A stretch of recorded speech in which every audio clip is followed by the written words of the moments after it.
শীতল যুদ্ধের উত্তাল দিনগুলোতে মার্কিন সামরিক বাহিনী একাধিক মারাত্মক দুর্ঘটনার সম্মুখীন হয়েছিল, যার ফলে অন্তত ৬টি পারমাণবিক বোমা চিরতরে হারিয়ে গেছে। মার্কিন প্রতিরক্ষা দপ্তরের পরিভাষায় এই ধরনের দুর্ঘটনাগুলোকে ব্রোকেন অ্যারো বলা হয়। কয়েক দশক পার হয়ে গেলেও অত্যন্ত শক্তিশালী এই মারণাস্ত্রগুলোর হদিশ আজও পাওয়া যায়নি।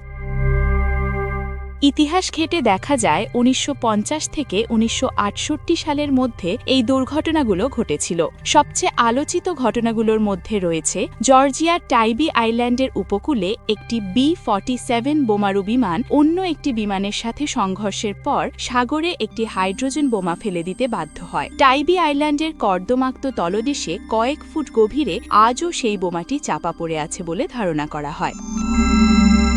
গিলসবরো দুর্ঘটনা ১৯৬১।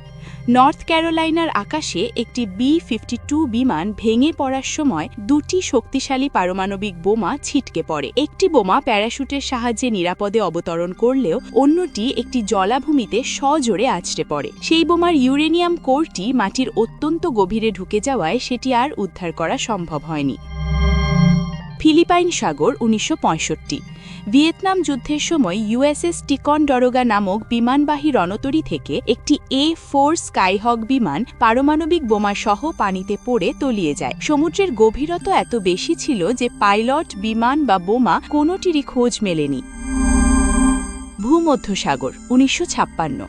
ফ্লোরিডা থেকে মরক্কো যাওয়ার পথে দুটি নিউক্লিয়ার ক্যাপসুল সহ একটি মার্কিন বোমারু বিমান মাঝ আকাশে নিখোঁজ হয়ে যায়। বিমানটির কোনো ধ্বংসাবশেষ পর্যন্ত খুঁজে পাওয়া যায়নি।